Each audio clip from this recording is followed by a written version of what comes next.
I am grateful for being the part of the organization initially as a somebody who benefited from the program as a newcomer. Because of that, I can relate to many of the recipients of our program, especially those who have gone through the Earn a Bike program, but also the ones that receive bicycles from us through the other program that is called Get a Free Bike.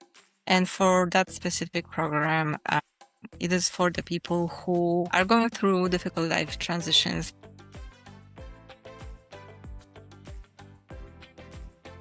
Welcome back to Cities in Motion. I'm Jacob.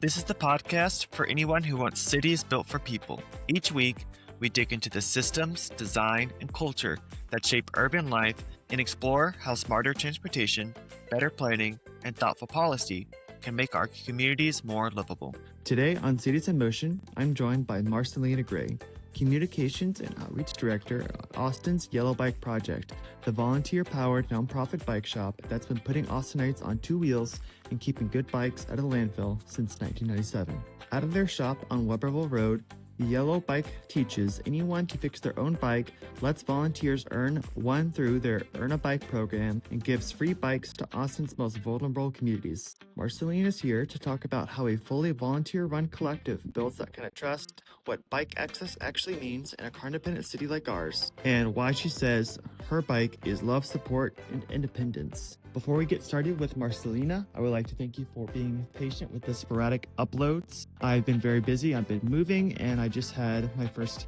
child, so we should be getting back on a regular Friday upload schedule for the last two episodes of season 2. So thank you for patience. Let's get into the interview with Marcelina Gray. Thank you so much for being on the podcast. Why don't you take 30 to 40 seconds to introduce yourself and tell me about the Austin Yellow Bike Project? Yeah, definitely. My name is Marcelina Gray.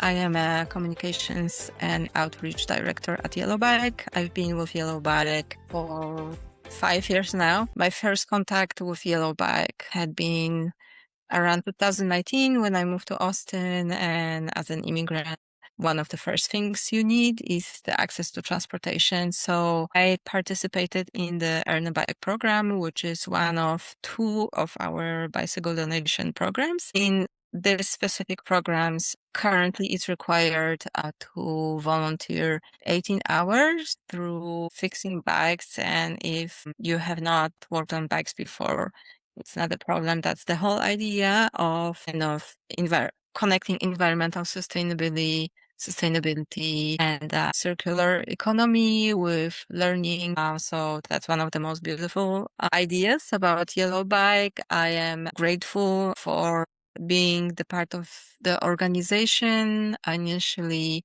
as a somebody who benefited from the program as a newcomer. Because of that, I can relate to many of the recipients of our program, especially those who have gone through the Earn a Bike program, but also the ones that receive bicycles from us through the other program that is called Get a Free Bike.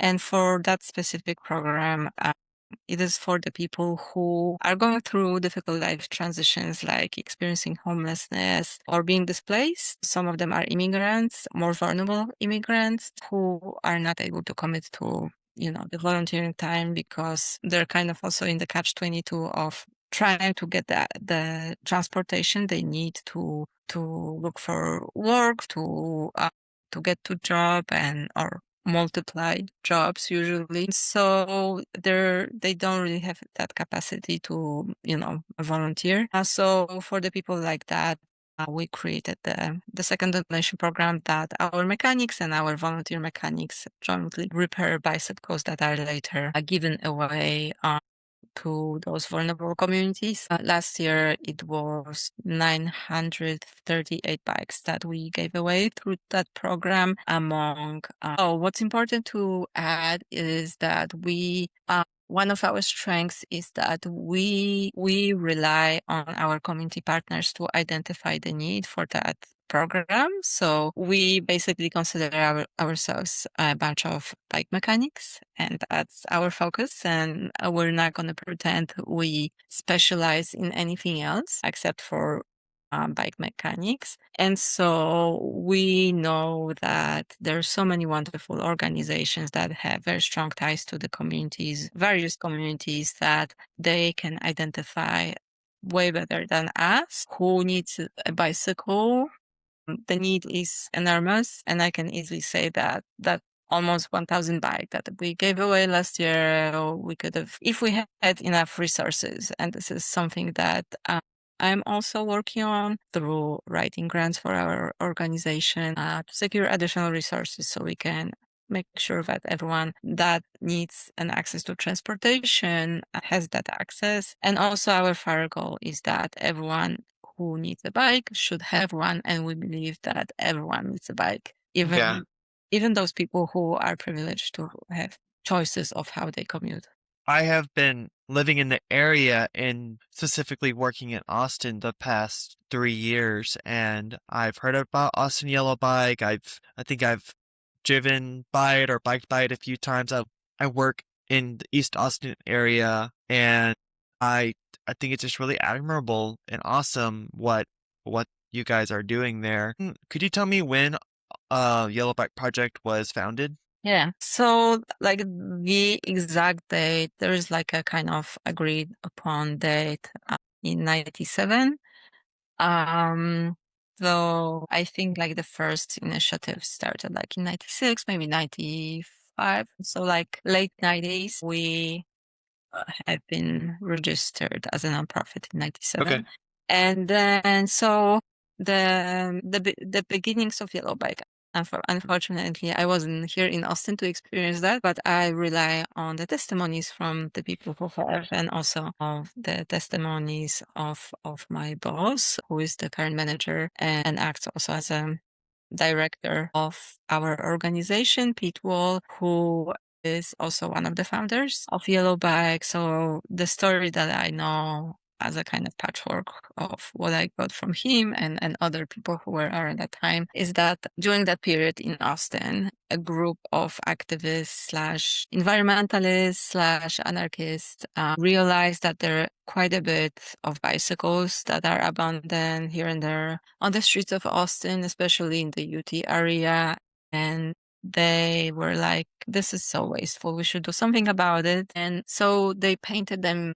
They fixed them up, they painted them yellow, and they wrote on them free to ride but not to keep, which, as you can imagine, was a prototype of the first Austin bicycle rideshare program before Capital Metro created what we currently have. That's the backstory of, hence Yellow Bike. So the founding parents of Yellow Bike, they dropped the bikes all over Austin, and they wrote on them free to ride but not to keep. Eventually they realized that many people were keeping the bikes instead of riding them. So I know a lot of stories that I heard from that era that, let's say, if you saw the Yellow Bike, everyone kind of knew there was that culture, kind of referring to that old Austin vibe that everyone talks about, and about creative, keep it weird, kind of community oriented. So I know a story from a fellow person who was active in that time, that if you came across the Yellow Bike and you were like, oh, cool, I can use it for my grocery shopping. So when it was great because that was like the first bike share program, but then like when you came out of the store and you were like, okay, the bike is gone. So somebody else picked it up, is using it. So some of them were just like, disappearing on their own for people who needed the bike of their own to commute, to move around. And then there were also people like, hey, maybe we need more of them because it's never it's cool that I can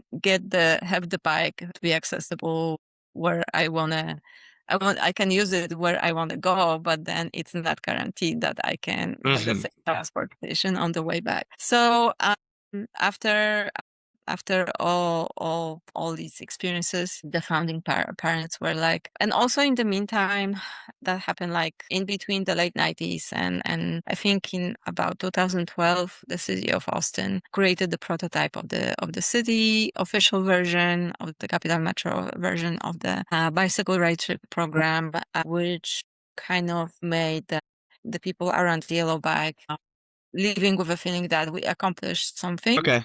Because like one, the city kind of took our idea and implemented with, with greater resources. So we accomplished that as a success, something that was like a rad idea at the time. And then secondly, since the city of Austin took the burden of running the rideshare program and simultaneously realizing that there's a great socioeconomic need for people who have no access to transportation, they came up with the idea of those two bicycle donation program to basically build, fix up the bikes for people to keep, produce as many bikes as we're producing now for to give away and to have more and more people hearing about us and donating more bikes. So to give you an idea, actually I can like compare the data from like a few years. Yeah, go for it.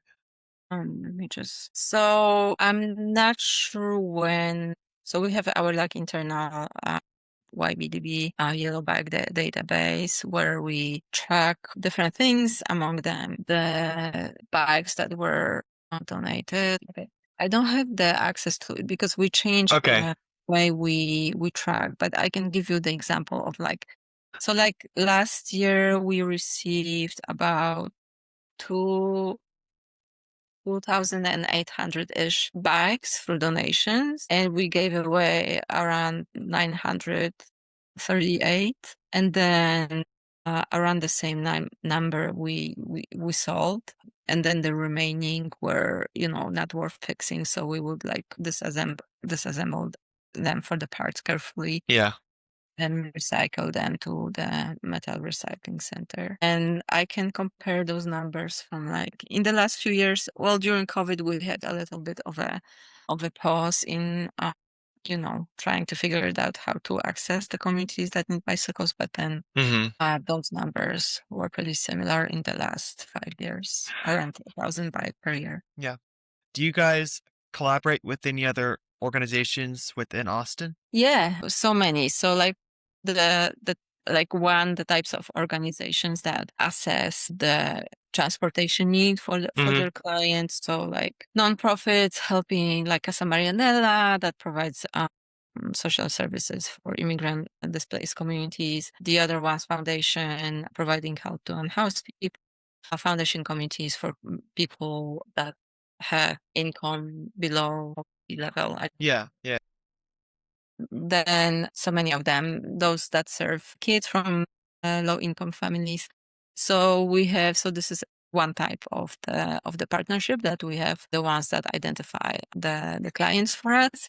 Then there are also partnerships that we have that we collaborate to create or like sustain new programs. We currently are starting a new program with the Other Ones Foundation that aims at providing bike mechanic skills to the people they serve at their location, and they'll be receiving stipends, etc., etc. And so we're trying to create a kind of a bike mechanic hub in their location because the people they serve, the unhoused people that they try to transition from homelessness to housing system and like reconnect with their families. Obviously, the transportation is the main things they need, and so they just want them to be sustainable, and bike mechanic services are expensive, so we're trying to create a long-term impact program with them currently. And then in the next year we'll be working with another similar organization. We have plans with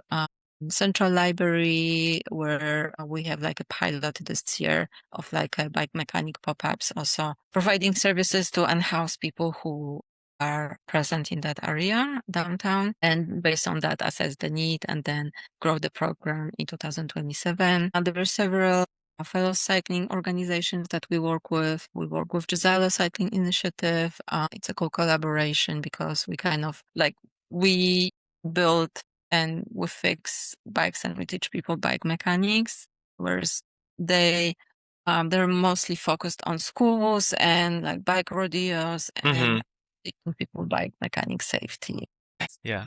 I've talked to Gisalo. They're great. It's really great what they're doing. And I'm glad that I mean it makes complete sense that you guys are collaborating on stuff. You guys teach and refurbish. You teach people how to refurbish their bikes, and then Gisalo can bring those bikes to the community and teach them how to ride safely on the street. Yeah, so like we have like an on and off collaboration. Okay.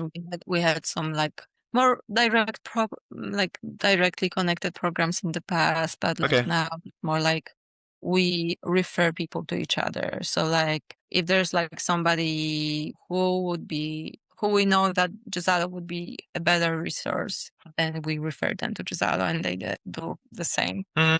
Then on and off, like we invite each other to different cycling events and just like help each other, with kind of the right way to say it. I try to encourage the city of Austin to follow their bike safety, bicycle infrastructure improvements. And so there has been a conversation with the city about the bike lanes on the 6th Street that Mhm.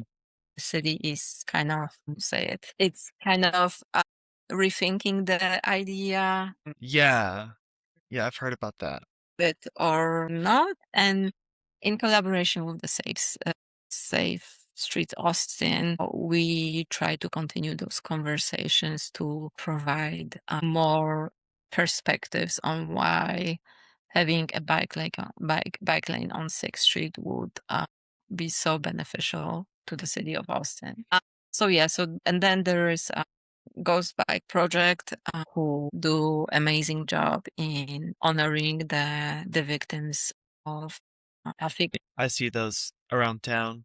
injuries and deaths. Yeah. So yeah, we provide bikes for them that they use as kind of like art projects to honor the cyclists that were killed on the roads. Yeah, which is a kind of a sad reminder of we can only do as much, but if there isn't like greater effort in providing bicycle infrastructure, putting more effort into educating the drivers. I can relate to that actually pretty recently because when I came here to Austin, I didn't have a driver's license, which I eventually applied for, and so I had to study for the written part of the exam for the test and then the practice. And there was nothing in the learning materials about cyclists, like Yeah. it didn't exist on the road. So like even like the things like that I'm thinking from my own perspective as somebody who only recently went through the preparation of like how to gain a legal right for driving in Texas. So I can see that, there are like little things that you can add to, like to that part of the education of the Yeah. drivers. Definitely just and make them more aware, like, hey, watch out for cyclists, watch out for pedestrians when you are driving this giant vehicle around. And I think bringing up all the programs that revolve around bikes, you said the Ghost Bike Project, I'm sorry. Well, is Yeah. that what it's called? Yeah. Yeah, bringing up the Ghost Bike Project in this educational material, I think would really set people's mind in the right place when stepping into a vehicle. What is your favorite thing about working for Austin Yellow Bike Project? There are so many things. I think I know maybe it will sound like cliche too sweet, but I really being able to work at the place that has such a great impact in the community, that my work contributes to something positive, not only in Austin, but like generally, the environmental impact. It's so rewarding, of course, and being able to do that for a living. This is wonderful. Also, the people connected to the organization, including my boss, who is such a great person. Having a great boss that you admire, respect, look up to. Like we spend so much of our adult time at work, and having somebody that is so respectful, like, you know, a great way to collaborate with. That's also like a great model at Yellow Bike. It's not about like, this like traditional hierarchy of in like how we do our work, but more about collaboration and the fact also that if you work at our organization, you have a great impact on the future and the Yeah. direction of our organization very much are included in that conversation. So yeah, so it's like our common responsibility, with every power, with every great power come great responsibility. So Yeah. with like all aspects of that, Oh. being part of it, but also like being responsible for it. What are some events that are coming up that people can join in on at Yellow Bike Project? Yeah, definitely. So there are an ongoing elements of our program, which the best way to kind of be updated is to go to our website to the calendar section, and we update it once a month. We have been doing our best to be try to build like a regular predictive program, though yeah, there are so many different elements. So for example, we are open for sales and donations between Wednesday and Saturday between 12 and 6 p.m. So during this time, people can come to shop for parts and bicycles and donate bikes and parts. And then there are so-called workshop hours. So these hours, the shop operating hours, the retail hours, are operated by the staff members, and then the workshops that are usually in the evenings between 6 and 9, they're operated by our bike mechanic volunteers. And we have three types of such workshops. There's volunteer workshops, which means that you can only work on our bikes, so you volunteer your time, versus open workshops where you can either use that time to work on our bikes, or you can bring your own bicycle and receive a free bike mechanic guidance from our bike mechanic staff. Then we have WTF, that stands for Women Trans Femme workshops, that are run by women trans femme identified mechanics, and these are the same as open workshops, meaning that you can either bring your own bike project or use the time to volunteer and work on our bikes. The same bike mechanic assistance is provided by them. This is actually the only workshop that it's run by staff members, because currently we don't have a women trans femme identified bike mechanic volunteers, but we want to make sure that we this accessibility and a safe space for people who identified as women trans femme and that are mansplaining free. Yeah, creating that space for anybody who wants to show up. So part of your goal is, I guess, keeping all of this bicycle waste out of the landfill by breaking down the bikes, refurbishing bikes, putting it back into service. Can you tell me more about how Austin Yellow Bike Project tries to make that goal? Yeah, it's pretty simple. So anyone can donate bikes or parts, and that's what people have been doing. And that is kind of towards the circular economy model of, before you get rid of something, before you throw something away, just, if it's anything bicycle related, just bring it to us. Mm-hmm. And then we will take care of it for you. So we'll either prepare it if it's worth it. If it's worth it, meaning, well, all bicycles are repairable, but some of them may take forever to repair them. So in that sense, some of them are not worth, the time. For example, and this is something that we repeat to people, like, even if the weather is, nice, meaning like if it's not raining, bicycles do not like being kept outside in any extreme weather conditions. So we can tell that if anyone is bringing a bike that was definitely kept outside, for years, we can tell that by the amount of rust, and then I guess the only case that like the bike is not like fully repairable is if the frame is broken, because then it's like a safety thing. So yeah, so people would bring those, and then we would assess the bikes, and then based on that we'll either repair them, to give them away, and some of them we will repair so that we can sustain ourselves. And then anything else we very carefully go through, and then we separate between metal and rubber, and then we take the metal parts to the metal center downtown, and Okay. and we sell those metal parts. And then the rubber we have a rubber recycling center. Yeah, so that's how it's done. And plus the additional element is that anyone that volunteers at Yellow Bike, they participate in that circular economy system, because everything that we do is at the core of that. So we kind of spread the impact to those people who practice that with us. And even though like we don't collect data on how they spread that knowledge, or like how much of that mindset stays with them after leaving Yellow Bike, we hope that after so many hours something will have stayed with them. Last year we had about over 1,000 volunteers dedicating over 10,000 hours. So I think that there's a high chance that they may take that knowledge, or like that mindset, that pressure, to spread it that often. Well, very cool.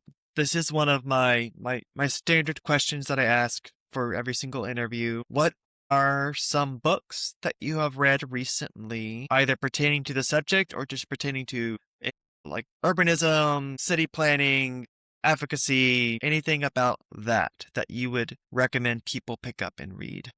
Well, I haven't been reading like the books related to urbanism. I've been reading different books. There's a book I started reading. Okay. So it's a book by a Polish author. It's called How to Feed a Dictator. Okay. It's this idea of the author connected with the chefs, the cooks of some of the famous dictators, like Saddam Hussein, and he basically created a book based on the interviews.